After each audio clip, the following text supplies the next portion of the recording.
Online shopping for all sorts of items is a wonderful thing. It can open up the doors to many items that you may never see in person. That is also one of the downfalls. If you never see it in person, particularly fabrics and other craft supplies, you may not know exactly what the weaknesses of certain items may be. I recently received some beautiful vinyl. And while there is nothing technically wrong with the vinyl, it is not going to stand up to the intended project. Therefore, I have to do some workarounds and do a little TLC to make sure that the bag that I want to make out of it will actually work and function how I want it to. Come join me in the workshop while I share with you all my tips and tricks for making things that may not be exactly what you want to be exactly what you want it to be. So the vinyl I received is this beautiful, rich red. The color is what drew me in. You know, if you look for reds, that the right shade of red is really hard to find oftentimes, and it can really make or break a project. So I love the color of this red. I love the fact that it is not a flat red, meaning there are subtle differences in the color across the grain. So this is a vinyl. It mimics leather with the imprint on the surface. I got it from a reputable source. So like I said earlier, there's nothing technically wrong with this vinyl. I have folded it, stitched it, etc. Nothing is flaking off or wearing off, so there's nothing wrong with the fabric. However, it is really, really thin and very lightweight. In fact, this is probably the thinnest vinyl that I have ever received from this source. Now, I've mentioned this in other videos. Thin doesn't mean, I know a lot of people say, how thin is it? Can I sew with it? But thin or thick does not directly correlate with density, right? So not only is this vinyl extremely thin and lightweight, there's virtually no density to it at all, meaning it is what I would call tender. You have to be very careful while working with this fabric and do some extras to your sewing machine or whatever it is you're going to be sewing when you use this vinyl. So you don't have to have this exact vinyl. You can look at vinyls that you already have and analyze that. So it's good when you receive your items to analyze it to see, is this going to do what I want it to do? So one, you're going to look and you're going to feel how lightweight it is, the thickness of it, because as you fold it, now you want to be able to fit it under your needle, right? So if it's puffy and thick, it won't fit under there as well. And then density is how much power do you need in your machine to pierce or punch through the fabric. So you need to first analyze all of those things. Also, since this was thin and I could tell, I took my nail, my thumbnail, and I'm going to the edge of it and I'm scraping it very firmly on the edge. Why am I doing this? I want to see what is going to happen when I scrape the surface.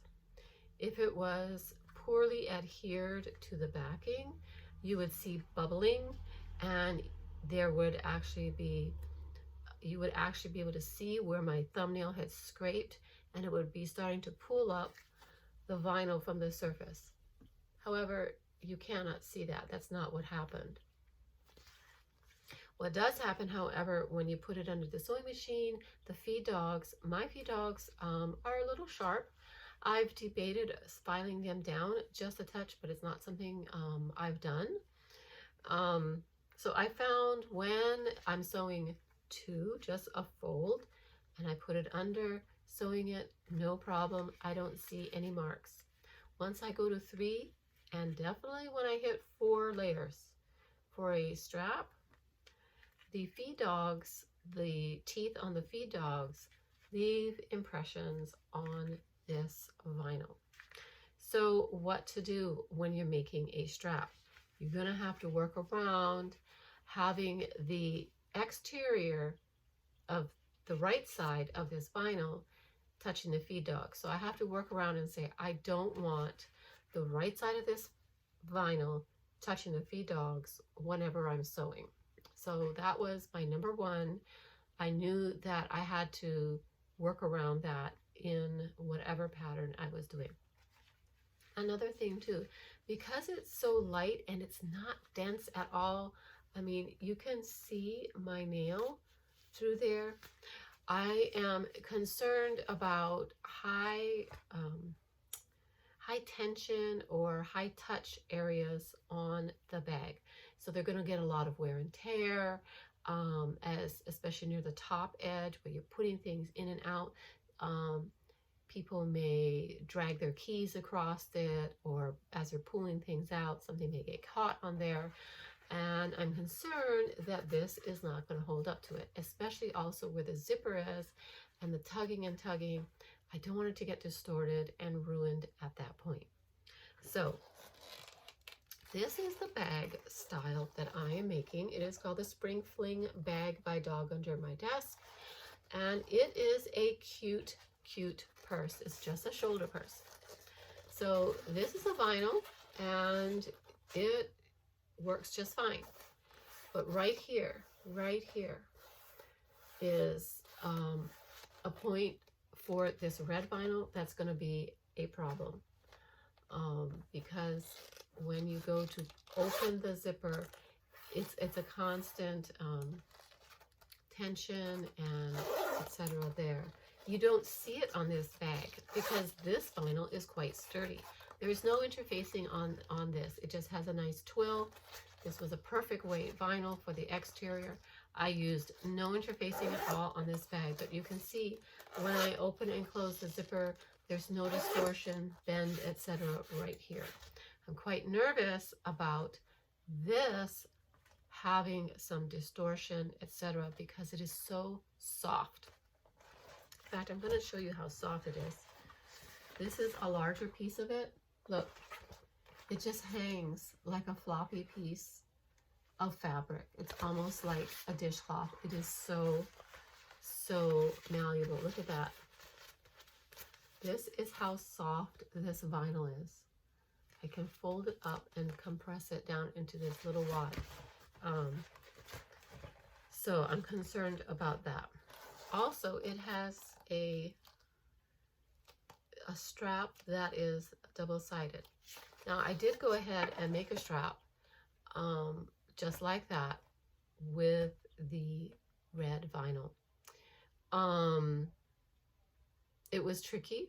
I had to make sure that I released the tension, the pressure on my foot. I had to release the pressure quite a bit. And I had to make sure that at no point was there any tugging or anything else as I sewed the 4 layers. So there was one small portion where it started to do that, and once I released it, it was okay for the rest of it. But there is a small portion where on the back of the strap, you can see some impressions, and I'm hoping that in a few days, and maybe I'll put it on the windowsill and get a little heat going there, that will expand and release out naturally. So here's what I decided to do. So here's the strap, and I backed it with cork. You could back it with whatever else you wanted. You could use another vinyl if you wanted, but this is the side that went down, so that when I made this strap, the red portion stayed on the top. The cork touched the feed dogs with the sharp teeth on it, and I had no problem worrying about whether I would get impressions or slight tears on this really soft vinyl. So I was able to do that. It adds a nice design element as well. I have done this on other bags, and my customers really like that little touch of surprise on there because it coordinates with some cork that I have on the purse. So I put this cork. Now this cork is on this vinyl. It is not a separate piece. It adds stability here so that if somebody has a really heavy phone plus a really heavy wallet, that it doesn't distort and pull on this bag.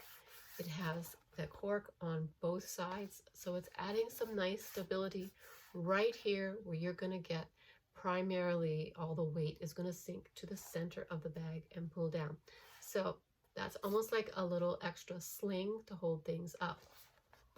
Also, here at the top, I had put, now it doesn't go all the way to the ends, but we're still going to sew, it's not done. So here, and then the zipper. This is going to add so much stability here at the top so that if something gets stuck and somebody goes and pulls or yanks on that zipper a little too hard, that it will have extra durability and it should not tear there. You never know what clients are going to be doing or how they're going to be using their actual bag. So you need to prepare for people to be just a little rough on their products and make sure that you have that covered in the stage where you're actually building it. So this, I feel it now. There's no stretch. It has cork added a beautiful stability to that section of the bag. If I wanted it to be just red, then on the inside, I would definitely have glued in some nice interfacing of some sort along this top. I would make it something that doesn't stretch at all. I would have made it a mid-weight. You would have to be careful because this vinyl is so thin that if you don't taper it, you're going to see an edge where you put that. So you have to take that in mind as well when you have very thin, soft vinyls, that whatever you put on the inside, there's going to be a mark, right? And you can see how soft this bag is. So to overcome this thinness as well, but you see how beautiful it takes pleats? If you've got something that's going to have pleats on it, or this is a beautiful vinyl to do that. It just sewed like butter on these pleats. So easy to do. So another thing I'm going to do to help alleviate any potential mishaps with this bag is I'm going to be lining it with a heavy duty canvas. Now, it's going to be a canvas that's not so heavy duty that it stands up on its own, but it's definitely going to be a heavy duty canvas. It's not going to be the waterproof that I often use on my bags because I think that's too thin. This other canvas is a traditional cotton heavy duty canvas. It's if somebody puts something sharp or a pen is in there and it doesn't have a cap on it, it's going to be very difficult for that to actually pierce through the canvas and then therefore the exterior. So that's another way that I am going to overcome the thinness of this bag. Having it be that cotton over time, it should get nice and soft and be just as drapey as the exterior, because that's one of the beautiful things about this vinyl is that it is soft and it feels good and it's so drapey. It's going to feel very lightweight when the person wears it. It's not going to be bulky and rough as they have it tucked up under their elbow there.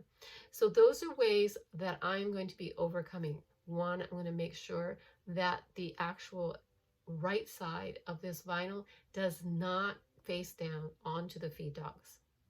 Number two, I addressed high stress points like zippers and the bottom of the bag with an additional design element that's going to add stability to those stress points. And 3, lining the bag in something that is compatible to the drape of the bag. It's not going to change and distort the beauty of the drape in this vinyl, but it's going to add some protection, take the weight up off of the exterior so that nothing punctures through and ruins this beautiful bag. I hope you found this valuable, and if you know anybody else who could use this information, please feel free to share this video with them. If you could take a moment, like and subscribe to this channel, then I would really appreciate it, and it will inspire me to make more videos for all of you folks out there. As always, take a moment, share the aloha one stitch at a time, and I'll see you again in the workshop.